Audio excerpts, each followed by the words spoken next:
All right. Hello, everyone. My name is Angie Brown. I'm a Vice President of Information Technology with the Home Depot. I lead our merchandising experiences, enterprise UX, and what we call our developer experience teams. And though I've actually been with Home Depot for 23 years and I've always been in the state of Georgia, I've just recently joined the board of TAG, and I am extremely excited to be with all of you today. When the team asked if I would kick off one of today's sessions, I was actually able to choose which one. And each session looked absolutely amazing, but this one really hit home for me. And when I think about why, it's because at Home Depot, we often speak about our inverted pyramid, how we as leaders are here to serve our associates and not the other way around. Our frontline managers are some of the most important associates because they're close to every single individual contributor. And we all know how a team can have their own culture or identity, one that is unique to them.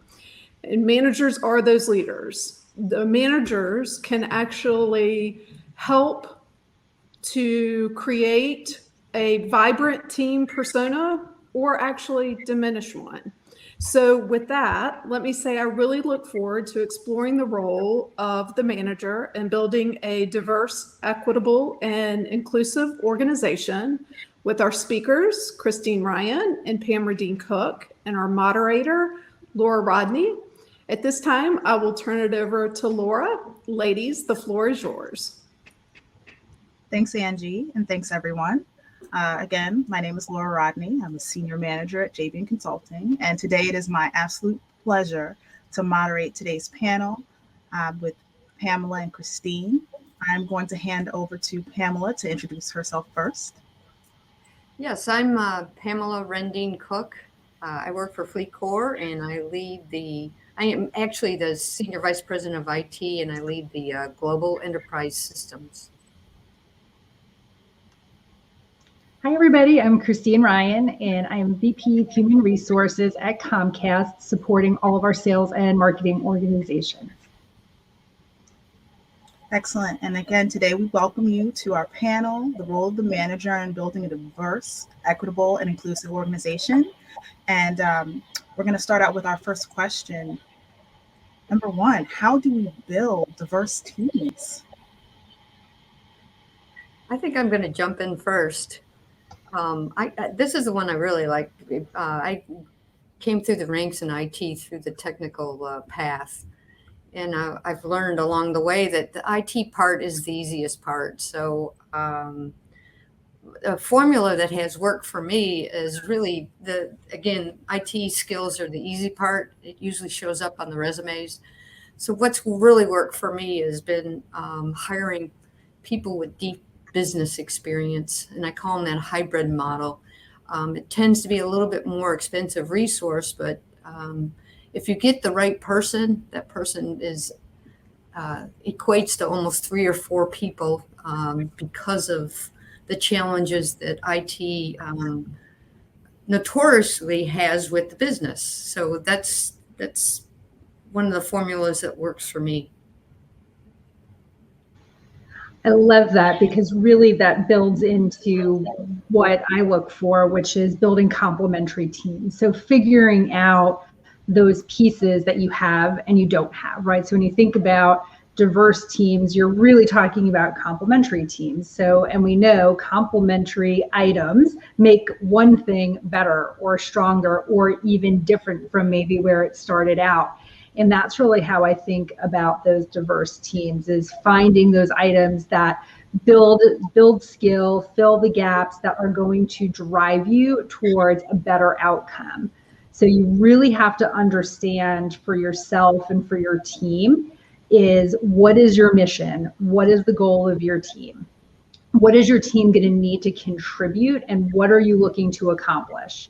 From there, and I think Angie just said this too, is what is the identity of your team? Who are you? What should you be known for? What are you trying to go after and really make your mark? And what is already making your team successful today, and how can you make it more successful?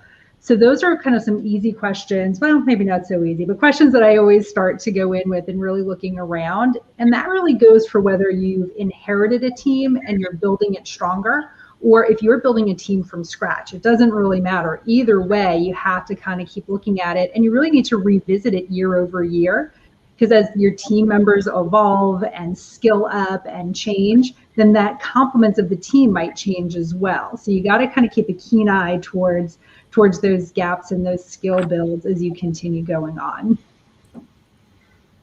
That's really, really cool, Christine. And you actually said something about complementary skills and making sure that you are able to look at a problem from all different angles. How do you identify those capability gaps and those skills that you need on your team?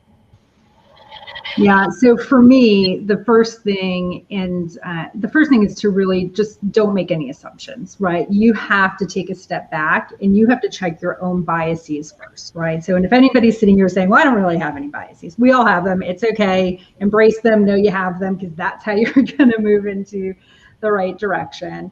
So you have to take that good step back and say, what is it that I really need? So again, going back to those first three critical things of identifying your mission, your statement, where are you going, what do you need to accomplish? And then make sure that you have the reasonable and the right measures for your team members. I can't tell you how many hiring managers or how many leaders I meet that they have a list of requirements for who's going to work on their team. And I'll read it with them and I'm like, tell me a little bit more about why you need this. And they're like, well, I just think it'd be really cool to have. And I'm like, okay, well, that goes on the cool to have list, not on the required list.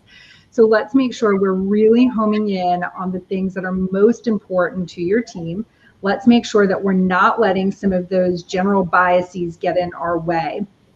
Particularly if you look at your unconscious biases and you think about the affinity bias, which is likes, right? So I want somebody that looks like me, talks like me, walks like me. So if I'm not there, my mini me is leading the group.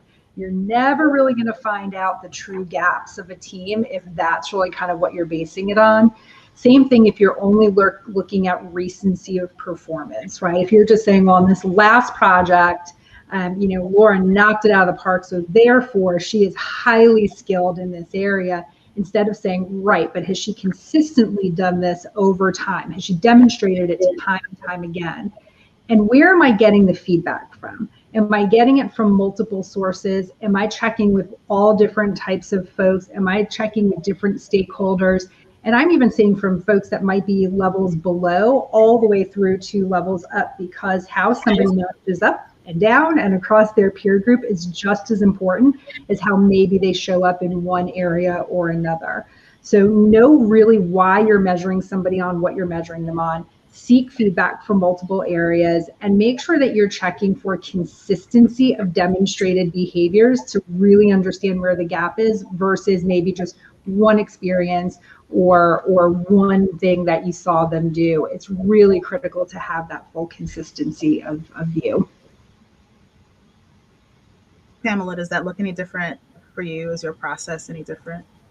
It's interesting. There's so many tools that I've used over the years. The one here at FLEETCOR that's really effective in identifying and helped us as a team. I've got folks all across from Europe to Brazil and Russia. Was the DISC training. So that, because styles, especially being IT, a lot of times the engineers and the developers are, they come to the table with a certain style.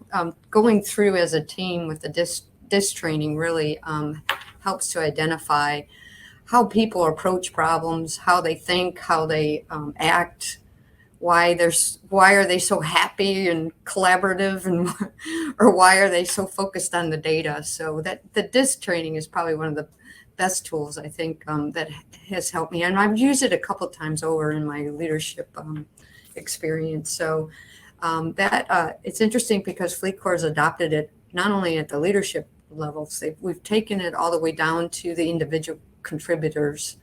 So I think it's really helped, especially for a fast growing company like FLEETCOR. And because all of our global teams interact so regularly, it's really really been a big help. Plus the training programs have really exposed, ways of dealing with different members of the team and different areas in that. So I think that DISC training is just very valuable. You mentioned team members from all over the world. What is it like being a leader of a global team, and what have you learned? It's fascinating. I'm definitely a change leader. My role is 100% transformation. I've got major projects going on where we're changing the way people do their jobs every day. So the part that really fascinates me and is very intriguing is just how you manage the change leadership. Again, the IT piece is always the easiest. So how does my IT team help the business adopt new technologies? How do we help them train? How do we get them over that barrier of fear? So that's the fun part. It's just an incredible. I mean, I think I would be really bored to have that aspect of my job. So it's that being a global leader is really fun and offers a lot of learning, and it's never the same. No situation is the same. So, What would you say about that, Christine? Well, I don't have the cool experience to have a global team, but I do have teams that are across the country and in different parts of across the different parts of our business units. And what I find is, particularly as we've moved into this virtual environment, right? Like how everybody has similar needs, right? And as you meet more people and you expand your scope and you start to find different people in different parts of the country or different parts of the world, really at the end of it, everybody as an employee has similar needs, and we need to tap into them and listen and learn. And being a manager doesn't change, but it certainly stretches you when you have to figure out how to bring different types of people together. And I find what's just so powerful, and I've loved listening to Pamela talk about this too, is that it's fascinating to say, like, how do we get better with all of these different perspectives, right? Something that could be really hard to say, how do we look at a problem, in this country or this part of the world versus this, when we're all working together on the same problem. So it really is a great stretcher as a leader, and something that can be applied in your everyday. If even if your team sits with you in one location or they're spread out, there's so many lessons to be learned from that global view.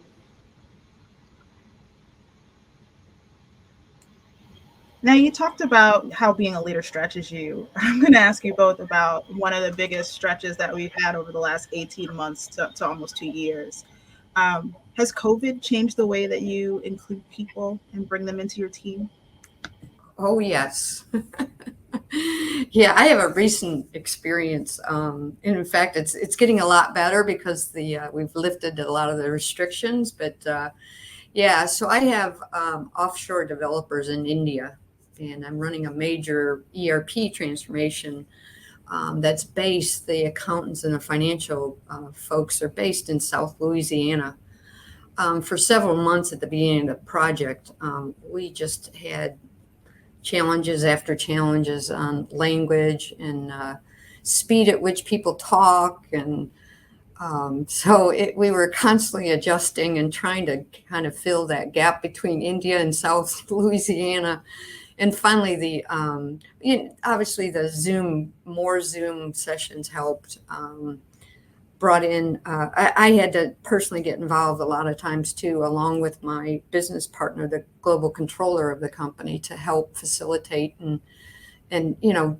allow longer times on the video sessions and that. But since the lifting of some of the restrictions, I've been able to find an onshore Indian-based consultant that's very good at training And so for the last month, we've had an individual on the floor in South Louisiana as the liaison and a somewhat translator. So that's something near to my heart here just recently. So for us, what's been great is that we've had some work from home in the past, right? But on a more limited basis, whereas now we have thousands of employees who have moved to a virtual home-based environment. And that in it alone brings its own challenges right now, kind of dealing with who's in an office, who's not, who's home, who's not. And there's many challenges to it. And it can't be underestimated as a leader that there is a difference, right? There is a difference between being able to sit with your team and see them face to face and walk past their desk and they can grab you when they need you, and to all of a sudden moving to a virtual leader. My personal team has always been remote from where I sat in my current world. So it's been something that I've gotten accustomed to over time. But for a lot of our leaders, overnight, they went from being able to be in person to now having to deal in this virtual environment. So there's certainly been some challenges, but there's been some really good benefits from it as well. When you think about the virtual environment and what it affords a lot of teams, a lot of employees, is one, this much greater opportunity to connect at all kind of hours of the day and night, right? Which is a good and a bad. But if you're on a global team, now everybody can come together a little bit easier.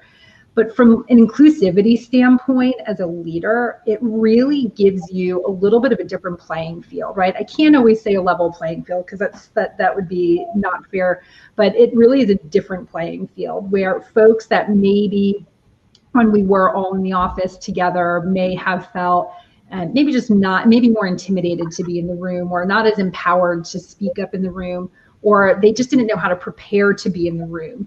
The virtual environment changes all of that. So if you think of holding a meeting and you walk in the room, again, without making any assumptions of the level of ability of your participants. When I say level of ability, I'm talking about physical ability, mental ability, everything from, do I have low sight?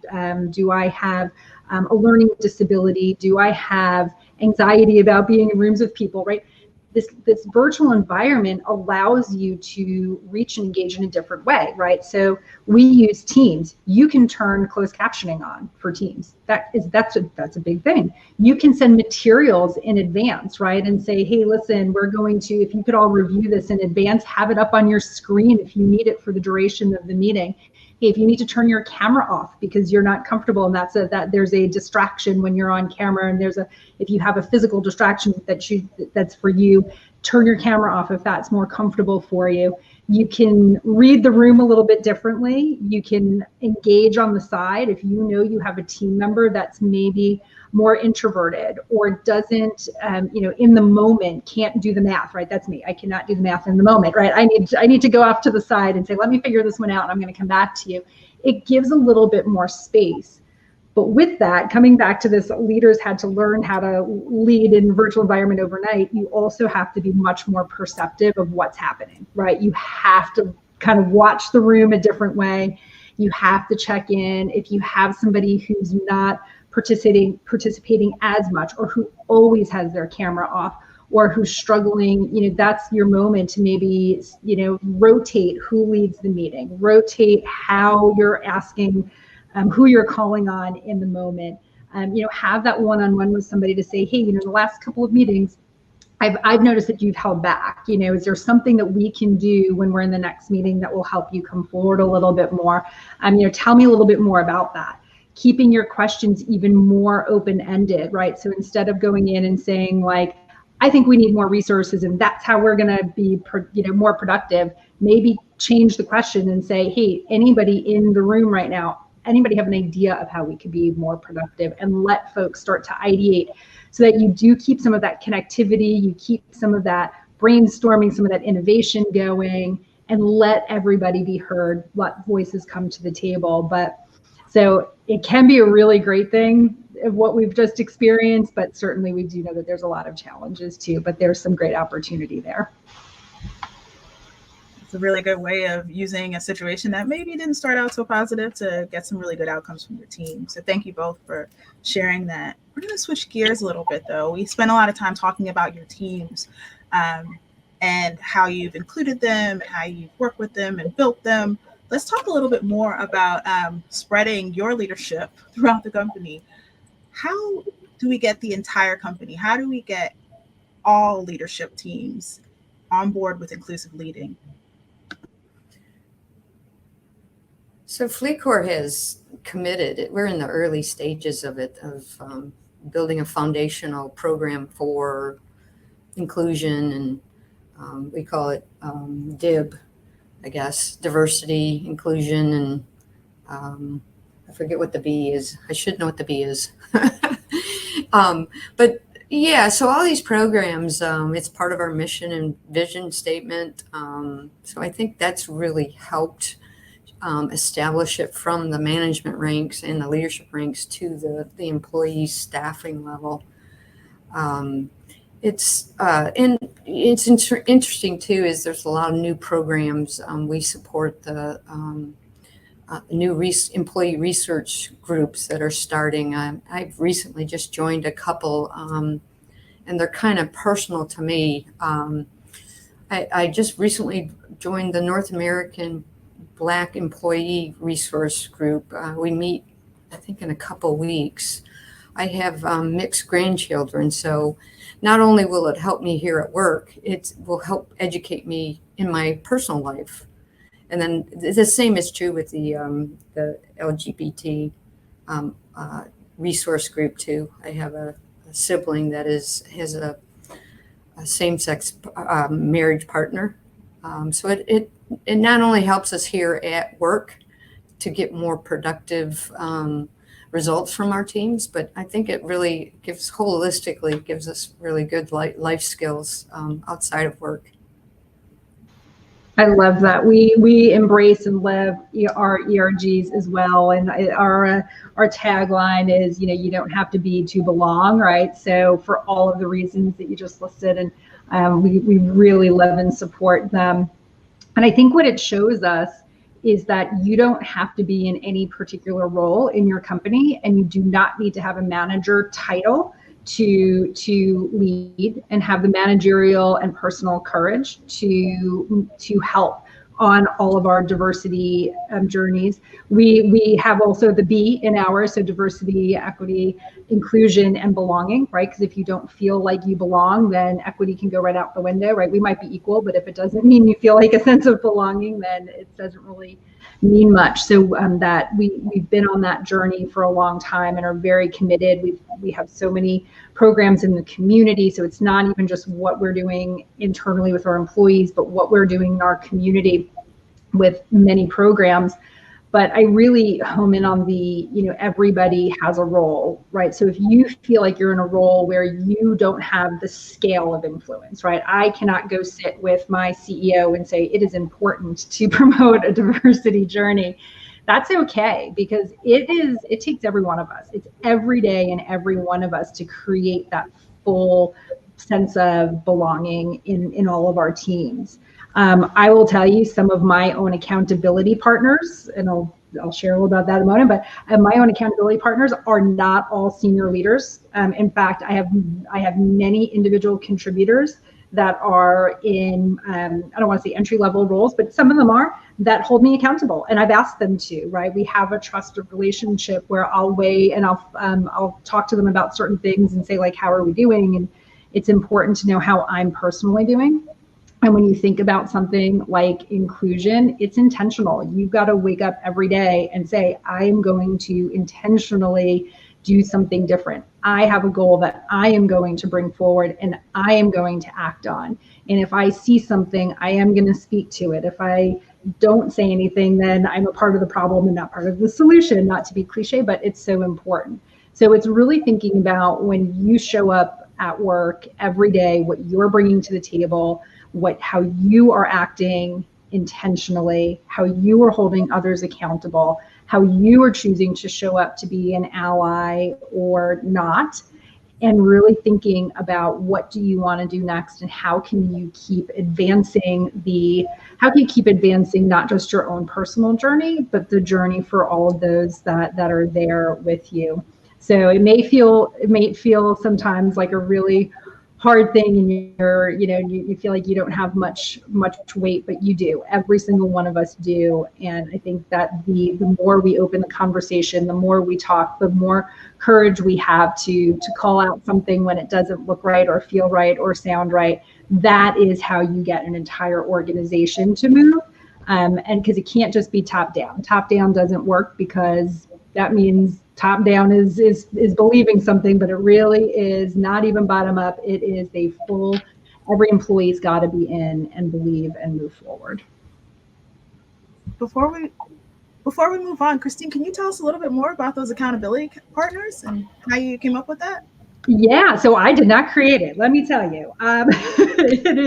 It's all about education, right? So, if you hear a word or you hear a phrase or there's something that kind of rubs you, there is no lack of resources to assist you in anything that you want to learn more about.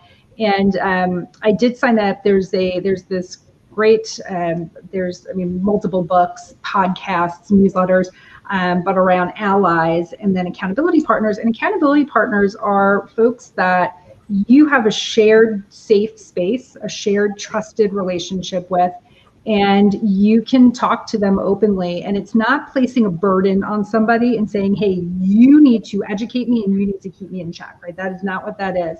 It's, if I'm hosting a meeting, here's how I use them. I'll give you my example. If I host a meeting and I could close the meeting, I know that I can always ping those folks and say, how did it go? Anything that you would give me feedback on? Did you hear anything, see anything that maybe we could have done better? They know that they can give me feedback and say, hey, listen, you used a term or you said something that, I'm going to be honest, I don't know that you should have used, or maybe do a little bit more work around this one. And I will take that and I will go with it, or they will say, hey, maybe we're not doing enough and maybe we should be doing more. So it's a little bit of my internal board of advisors. So we always recommend to have a board of advisors to help you in your business and in your skill development. But I think it's really just as equally important to have a board of advisors when it comes to the space of DEI and B. And again, it's not they shouldn't be held to be your educator, but they're really the ones that say they know your goals, they know your diversity goals, they know the journey you're on, and they help hold you to it. Awesome. Thank you for sharing that with us. So we only have a few more moments, and I'd like to get some parting knowledge from the two of you. What advice would you give to those who are just beginning their leadership journey about building and leading diverse, equitable teams? I guess I can jump in here first. One of the mottos that I learned early on, I think it was in my master's program, just be tenacious about taking classes, reading, podcasts. Christine talked about podcasts. Just learn everything you can. This accountability partner is real fascinating to me. And leadership is always I'd rather do the leadership part than the managerial IT stuff. But, and the other thing is constantly mentor folks from different backgrounds. I've done that quite often throughout the careers, and it doesn't take too much time, but the rewards are incredible.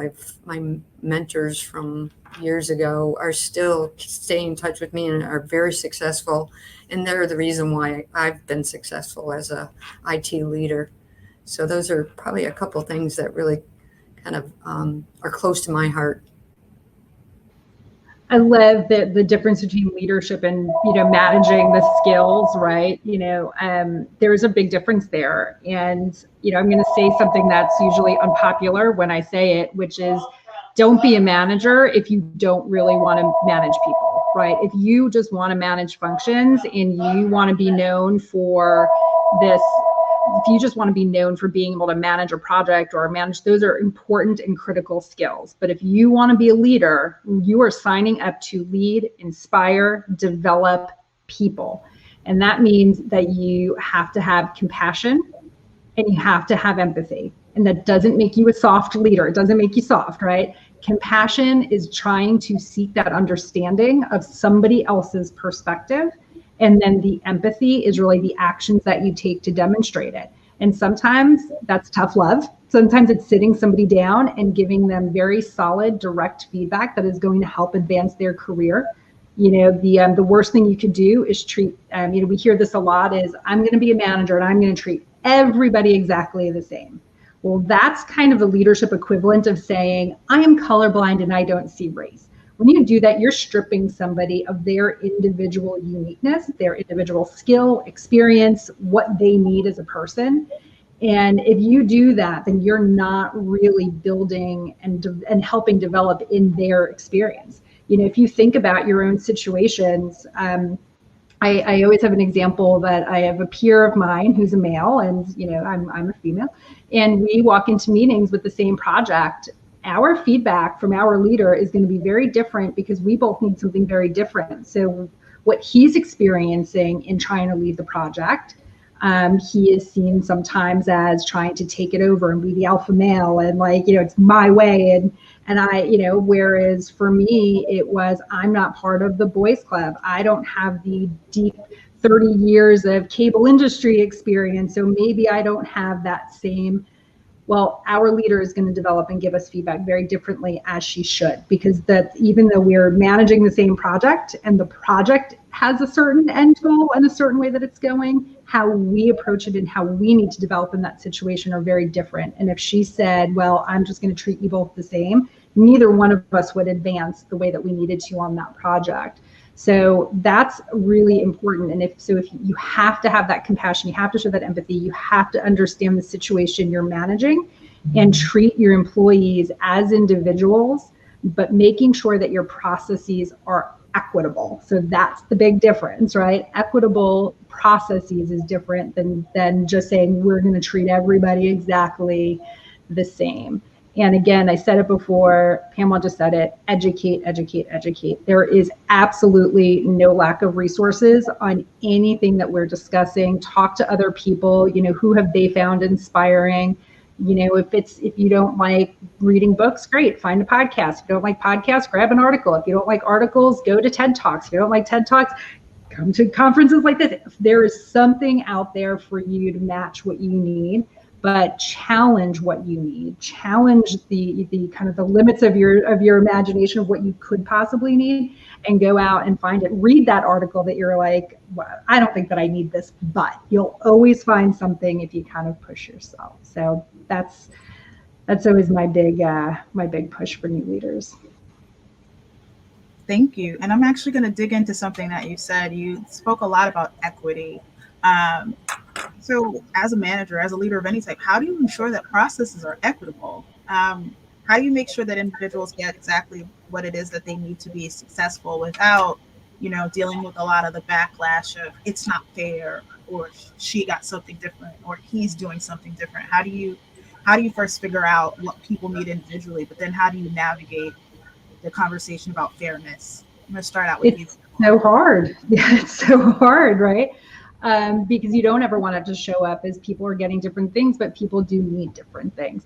So one, if you're foregoing one-on-ones with your employees, because you're like, they don't need it. They're great. They're my best performer. I don't need to meet one-on-one with them. The purpose of the one-on-one is to catch up, but also make sure that you do have a good understanding of what's happening and how they're feeling and how they're perceiving a project. It's not just the productivity of the project, but actually how they're experiencing and developing through it. So one, it's asking those questions. It's being open-ended and really digging into those areas. It is observing, it's looking, it's asking for feedback from multiple people. So you could even come and say, hey, listen, you know, through some feedback, I've heard X, Y, and Z, and I think we could work on this. So the equitable part is that you do that for everybody, right? You don't skip one person's one-on-one, but then have 3 with somebody else, right? You don't ask for feedback on one person, but not on somebody else, right? That's the equitable part of the process. It's when you give feedback, what feedback are you giving? So there is actually an unconscious bias where a lot of times women are given more vague feedback than men are, or it's very focused on their communication style. Same thing with some of our more underrepresented populations. The feedback is it's almost, with a light touch. I don't want to offend you. I don't want to say this the wrong way. And it's very focused on these soft skills, which are sometimes extremely important, but often lack the technical grit that's actually going to advance their skill. That's not equitable, right? So good, you're giving the feedback, but it's not equitable feedback. So those are the types of things you really have to tap into and think about. How you're grading somebody's, I'm going to always put this person to be my presenter because they're the best. How do you know that, right? Is it just because they present like you, or are you giving everybody the opportunity to present, to be heard, to be seen? Are you giving everybody that seat at the table who's on your team to try something new and stretch and develop? And also within the wheelhouse that they need to develop in. So kind of coming back to the very top of our conversation, where just how do you build the complementary team? How do you know what the gaps are? It really is exploring that and then finding the right methods to challenge your employees and develop them in a fair way. I have a unique situation where I've got a lot of activity on my North American region side, and my European leaders are kind of in a lull. We recently are taking on like a Australia project, and I'm pursuing putting my European leader on the ground in Australia to run that project, just to let the individual know that not all the good projects here that are active are going to the North American folks. So that's something I'm actively working on right now. Again, COVID may squash that, just given the strictness of Australia and New Zealand. But that's one way. And the other way in IT too, the big things are the training and the conferences. I have regularly rotated those conferences because of the cost, and my folks always know that it's, if you go 1 year, it's more than likely you'll skip a year. So that's, and certifications, that goes to management training, and Six Sigma and PMP is big in our areas too. So that's a couple of different ways I've attacked it. So Pamela, it sounds like there's so many different things going on your team in terms of growth and development, and you're managing a global team with so many different needs, and you literally have to rotate out opportunities and projects and assignments with your team. How does that conversation work? Is it something that you have once and your team sort of gets used to it and they just know that's how this leader works, or is it something that is an ongoing conversation where you're constantly like? Yeah, it's been a careful, open conversation between my leaders, where I'm coupling them up, where one is the actual delivery lead and the other one is the technical lead. So they're learning from each other. And I've got different generations of technologies that are being rolled out. So that gives the technical person a chance to bring his European partner up to speed in the latest technology that we've deployed in North America. But it also gives my European leader a chance to really lead it and be exposed to, the business partners on this side of the world. That's really, really, really insightful. So before we close, any last minute comments from either of you on the role of a manager in building a diverse, equitable, and inclusive organization? Let's start with you, Pamela, since you're unmuted. Yeah, it's interesting what Christine, I was referring to something she said and it triggered. A lot of times in IT, we tend to force people into leadership and management positions. That's the worst thing we can do to an individual. Let's just make sure that a couple of times we've created tracks where the technical folks will parallel the career ladders with the management folks. So it's just a learning from way back when. Just don't force fit a person into a management role or a leadership role, even though they did another job really well, especially engineers and technical people. So that's probably the one thing I'll leave with. It's a great learning for me.